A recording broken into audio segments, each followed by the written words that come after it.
Imagine this, you go to start your car this morning and instead of that gentle purr you're used to, your engine erupts in a deep, loud whir. One possible cause, you're missing your catalytic converter. Yeah, it is one of the most valuable parts that can be stolen from your car, and it's one you've probably never even seen. In today's Behind the Wheel, Tony has more on what you can do to make yourself less of a target.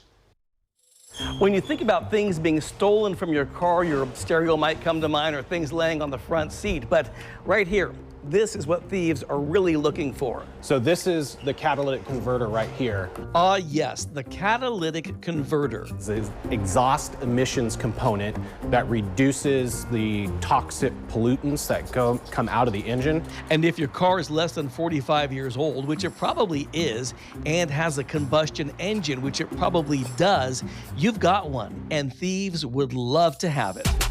It's the precious metals that are inside, the platinum, palladium, all of those materials, can be recycled and they have value in them. I know it doesn't look like much, but the surface area of this ceramic honeycomb from inside the converter is plated with precious metals, including rhodium, which can sell for over $15,000 an ounce. Most scrap yards are just going to take this whole thing and then they're going to sell it to the recyclers. Recyclers are the ones who extract the precious metals. They may end up with 1/10 of an ounce from an average converter, which they sell to a precious metal dealer.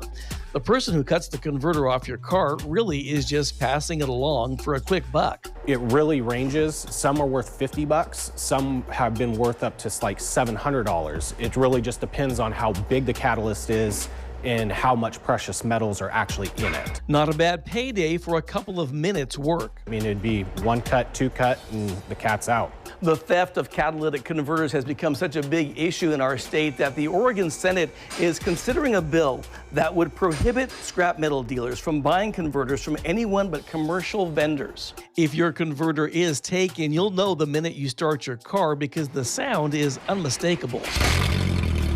Your engine without any muffler running is what you'd be hearing.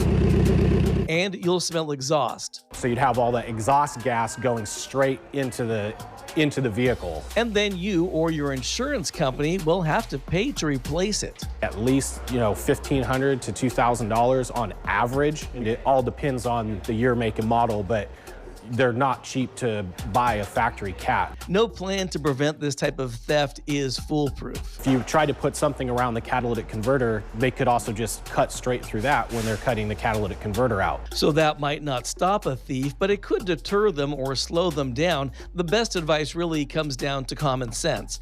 Park in a secure, well-lit area. Etch your VIN number on the converter to make it harder to sell, and make sure you're paid up on solid, comprehensive auto insurance. At the end of the day, there's not really any way to 100% prevent that from being able to happen. I'm Tony Martinez, Fox 12 Oregon.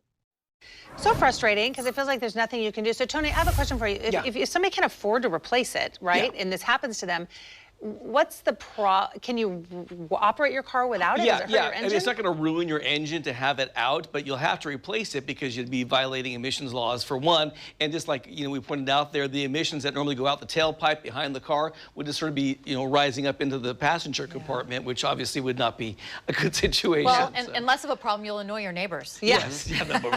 Exactly. Now, in my daughter's car, she lost a lot of power, so that was also part of it too. Right, So the efficiency. Lots of ways to kind of spot it, but I mean, you do have to get it taken care of. And a bitter pill to swallow to think that it's going to cost you $2,000 to pay for something that someone may have made 50 bucks selling. So, Good information, Tony. Thank you. Thanks, Thank you.